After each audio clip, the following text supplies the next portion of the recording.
All right, I'll open it up to Mike to start. I'd like to compliment one of the drivers. He dropped a bottle in a trailer. He called us right away, told us about it. He was able to fish the bottle out, no problems. It's when people don't tell us about it, it's when we end up with problems. And Nick let us know, slipped out of his hand, dropped it in. Everything went good. It's the bottles we don't know about, they cause us big trouble. Yeah. So if anybody drops a bottle, just call us and we'll take care of it. What about dipsticks? Anything, I had a fish even a one rubber, of them on rubber there strap. at Intech one time. We've had rubber strap from Intech drop in a trailer. Guy told us about it. Fish it out, no problem. I'll never forget the time I called Boo Boo. I said, Boo Boo, don't try to call me on my work phone. He says, why? I said, because I'm going to be delivering the over in one. I tried that phone. I was still fishing pieces of it out the next shift. What was the story with Brad? He was like recording and he dropped it and it fell in and then he's looking in and you could like see him. Nice job, Nick. Yep. Good work. All right, so during this meeting, we're gonna be talking about the dangers of holiday driving, accidents, overweight permits, and then we're gonna touch a little bit on some distracted driving, just because I think it's critical. All right, so holiday driving. So obviously, there's gonna be a ton of vehicles on the road this weekend. So driving conditions can quickly change depending on how many cars are on the road. And there's going to be a lot of drunk drivers on the road. It's typical for the holidays. So it doesn't matter if you're just going down the road or just if you're going for the long haul, there's going to be increased traffic. So just everybody be careful. All right, so what makes holiday driving so dangerous? So holiday road trips are particularly dangerous because of the increase in accidents and fatalities. There's also so much to do in such little time. We all want to have fun. We all want to see our family, and we all want to get out to that barbecue. Which leads to increased stress, less patience, and with travel restrictions being lifted most of the country, with this whole COVID-19, things are kind of clearing up, and people are wanting to see their family more than ever. This is just going to be a huge time where a lot of people are on the road, especially this weekend. So accidents can happen at any time for any reason, but there are some dangers specific to the holiday season that threaten everybody. So obviously drunk driving, inclement weather, and drowsy or stressed driving. There's a lot of people on the road. Things could get heated. Definitely. All right. So when is it not a good time to be on the road? So while all holidays show an increased risk for drunk driving accidents and fatal fatalities, a lot of these happen in the winter months and in the summer months. So in 2019, there were 36,096 crash fatalities, averaging about 99 fatalities per day. It can be seen that fatalities were higher on weekends in 2019, especially on holidays. So we got the 4th of July, 416 fatalities. Labor Day, 455.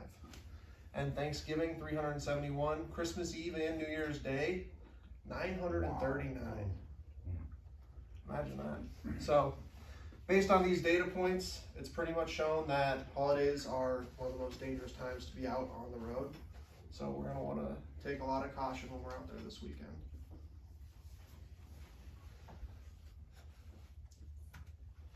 Okay, so how to stay safe on the road during this holiday. So not all drivers will be at their best. Like we said, there's going to be a lot of impaired drivers, a lot of drunk drivers, a lot of dads driving down the road with their kids yelling in the back, and not everybody's going to be on their A game the whole time. So we're going to want to drive with extra care. We're going to want to pause at traffic lights, make sure that we're making sure everyone's getting through. We're going to want to just allow extra distance between the cars, make sure that everybody has a nice safe bubble. And if you're planning to drink, make sure you have alternate transportation. I know you guys with CDLs and stuff like that, you guys pretty much can't drink and drive at any point. So just make sure you guys are being safe and making plans and staying off the road. Leave early, so traffic can appear out of nowhere, especially on the holiday weekend. It can destroy all your plans and can kind of ruin your day. Destroy your life. Yeah, it can definitely destroy your life. So it allow extra time, maps, and have a route in the back of your mind in case things get clogged up. Plan for the weather. I would say that it's probably just going to be stinking hot this weekend. So make sure your car's got AC, make sure you bring water, make sure you guys have everything you need to be stuck in traffic if that comes to that. All right, anybody have anything to say on holiday driving? When's our supers go down this weekend? Our supers, I'm gonna get to that later. They're okay. going down, yeah, on the 27th. Okay, so accident procedures. So we're gonna wanna, right off the bat, imagine you're in an accident, which nobody wants to be, but a big thing you wanna do is regain your composure. So being involved in an accident can be distorting and stressful. By following accident procedures, you should feel confident you've done all you can, both to make sure you're safe and make sure you're on the legal side of things. So after you're involved in an accident, you may be required to take an alcohol and drug test. These are just kind of a couple things you might have to do. Well, most likely you will have to take a drug test after an accident. The Department of Transportation prohibits drivers from consuming alcohol within 8 hours of an accident. So when you're just in an accident, don't go home and drink a bunch, I guess, because more than likely you're going to be asked to take a test within 24 hours. All right, here I've mapped out a couple of our procedures. So right off the bat, we're going to want to stay calm and stay with your truck.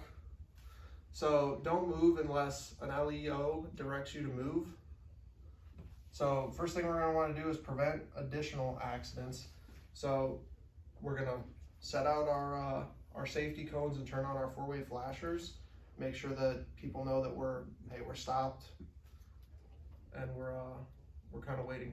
So we're going to notify law enforcement first and then your dispatch.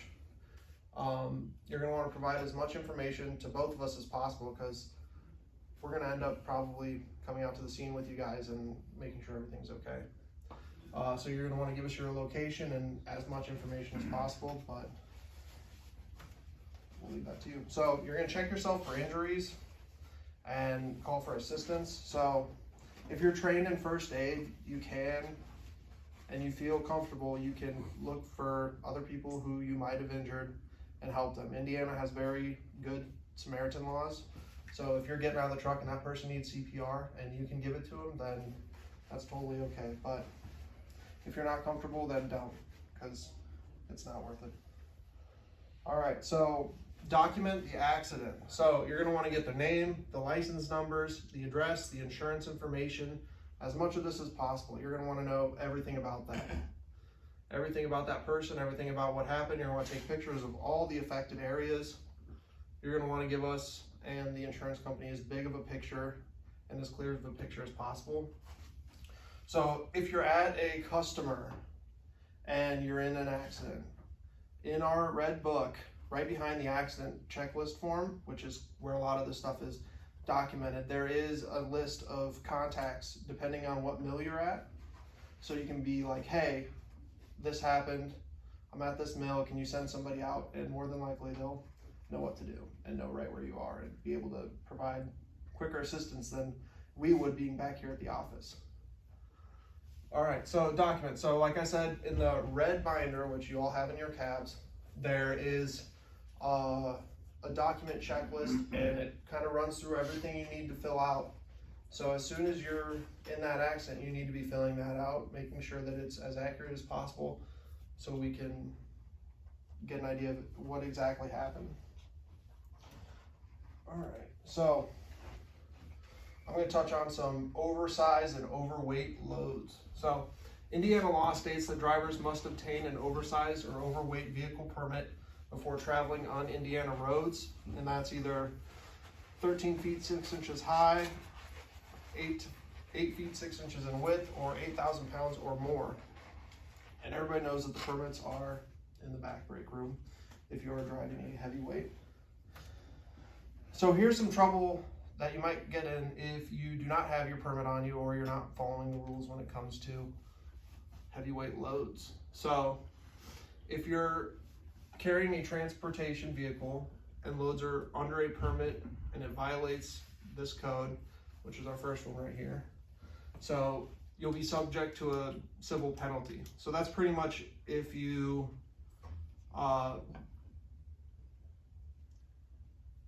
have a vehicle and you're overweight and you don't have your permit, your first strike is pretty much a $1,000 penalty. Next, so this is like strike number 2 here. If you obtained your permit and it's strike number 2, it goes up to like 5,000. And for this one, if you are in excess of the permit for what it says, so say you are set at that loaded weight, if you're over that weight, they could hit you for up to $10,000. I thought they, like, say use 134,000 and, well, say use 136,000. I thought they'd bring it all the way back down to 80,000 and fine you from there. And that's definitely, I don't know exactly. Truck drivers say that before, but I don't know if it's a law. I don't know. I I think asked the that's the driver way. from Camaro who went over to scale his axles up. It was $10,000. They reversed. Yeah, because you void. You go back, you You void the Yes. permit. The You permit. void the permit You go back when you go 80,000. over. You do. Oh shit, then I guess, yeah. So you don't wanna play with that. So you wanna make sure you know how much you have in your trailer at all times. If you forget to put your axles down, you go back to 80. Exactly. All right, so touching on a little bit about what Mike was asking. All overweights this weekend must not travel from 12 p.m. on 5/27, so that's Friday, through 5/31, that's Monday. So Monday at midnight, you can start again. So technically Tuesday morning. Tuesday morning. Okay. So, yeah, so with the holidays coming up, there is no heavies this weekend. And they're clearing cones on the highway too. for I all just the need weekends. his All the workers are out identification. on the road now moving. Hey, cones, you run putting those barriers and super fastest tank. no hair. I'll Yeah, blow they'll be myself. doing that, Right. today, yeah. They'll be all over the highway. All right, so distracted driving. So we've kind of been noticing a little more and more of this.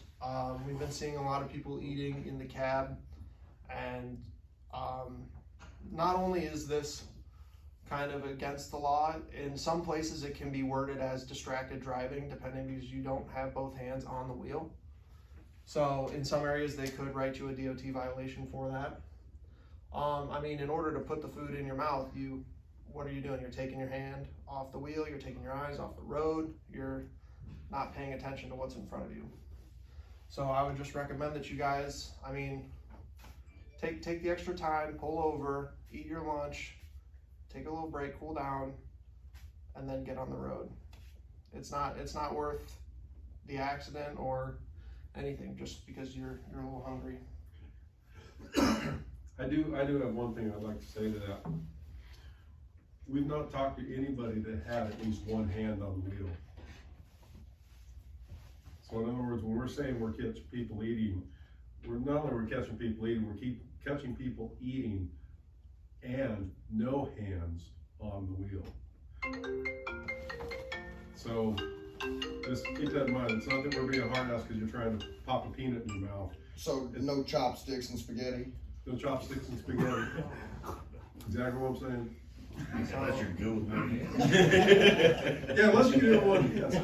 But, Yeah. but keep in mind that means the wrist isn't a hand on the wheel. A hand on the wheel means you actually have something that's physically holding the wheel. But I can't preach anything other than the federal regulations, which is 2 hands on the wheel.